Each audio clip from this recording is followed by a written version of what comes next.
नमस्कार दोस्तों, BEd first paper के अंतर्गत आज देखेंगे मानवतावाद का जो है पाठ्यक्रम एवं उसकी शिक्षण विधियां को। तो सबसे पहले पाठ्यक्रम को देखते हैं। मानवतावाद ऐसे पाठ्यक्रम के निर्माण पर जोर देता है जो मानव के स्वभाव के अनुकूल हो, उसके कल्याण में सहायक हो, छात्र के आंतरिक जीवन तथा उसके व्यक्तिगत विकास का जो है निर्धारण कर सके, मानवीय विकास की अवस्थाओं को ध्यान में रखने पर जो है बल देता है। पाठ्यक्रम छात्र की योग्यता, अभिरुचि तथा अधिगम क्षमता के अनुरूप ही होना चाहिए। साथ ही पाठ्यक्रम में नम्यता या लचीलापन भी होना आवश्यक है। पाठ्यक्रम में मानवीय आदर्श तथा सांस्कृतिक विरासत को स्थान मिलना चाहिए। इस प्रकार से देखा जाए तो पाठ्यक्रम का जो है मानविकी विषय में जो है साहित्य, आधुनिक भाषाएं तथा संगीत, ललित कलाएं आदि को महत्वपूर्ण स्थान दिया जाता है। इसके पश्चात पाठ्यक्रम में प्राकृतिक विज्ञानों को स्थान मिलना चाहिए। इसके अलावा पाठ्यक्रम में सामाजिक विषयों, शारीरिक एवं स्वास्थ्य विज्ञान तथा व्यवहारिक विषयों को स्थान प्रदान करने पर बल दिया जाता है। मानवतावाद धर्मनिरपेक्षता का जो है हिमायती होने के कारण पाठ्यक्रम में धार्मिक शिक्षा को स्थान प्रदान नहीं करता है। वह इस बात को स्वीकार करता है कि धार्मिक विषयों की तार्किक दृष्टि से सामाजिक विषयों के अंतर्गत पढ़ाया जा सकता है। पाठ्यक्रम में परिवर्तनशीलता की व्यवस्था हो, जिससे जो है बालक की रचनात्मक क्षमताओं का विकास हो सके। शारीरिक विकास के लिए शारीरिक शिक्षा, व्यायाम, योग आदि पाठ्यक्रम में शामिल किया जाना चाहिए। ज्ञान की खोज के लिए विज्ञान को प्रविष्ट जो है किया जाए।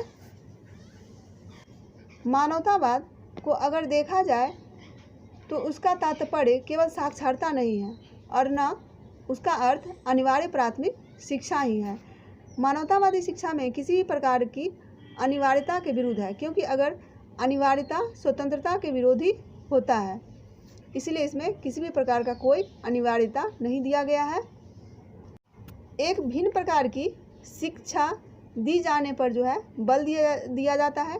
एक ऐसी शिक्षा जो यथास्थिति को बनाए रखने के प्रयोजन से नहीं दी जाए, बल्कि एक समुदाय के व्यक्तियों को अपने निहित शक्तियों के प्रति चेतना बनाने में प्रयोजन से, उन्हें विवेक से चिंतन करने से और स्वयं निर्णय लेने में जो है उसे सहायता मिले और उसके सन्मुख उपस्थित सभी समस्याओं में आलोचनात्मक शक्तियों का अधिक से अधिक प्रयोग करने में प्रोत्साहित करने के लिए है। इस प्रकार से देखा जाए तो मानवतावादी शिक्षा श्रेष्ठ ग्रंथ के आधार पर जो है, इसमें मानवतावाद ही श्रेष्ठ ग्रंथ होता है। उसके अनुसार श्रेष्ठ ग्रंथ मन में व्यापकता लाता है तथा लक्ष्य को जो है यह संपन्न बनाता है। अब देखेंगे मानवतावाद में जो है शिक्षण विधियाँ। मानवतावाद में जो शिक्षण विधियाँ हैं वह प्रायोगिक प्रक्रिया है, जिसमें छात्र सक्रिय भाग लेता है।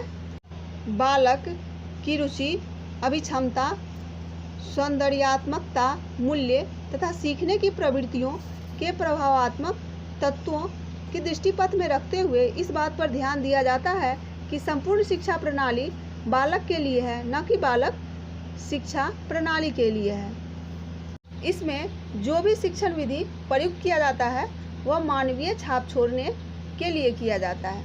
तो ये था मानवतावाद शिक्षा का पाठ्यक्रम और उसकी शिक्षण विधियाँ। धन्यवाद। अगर आपने मेरे चैनल को सब्सक्राइब नहीं किया तो सब्सक्राइब जरूर करें।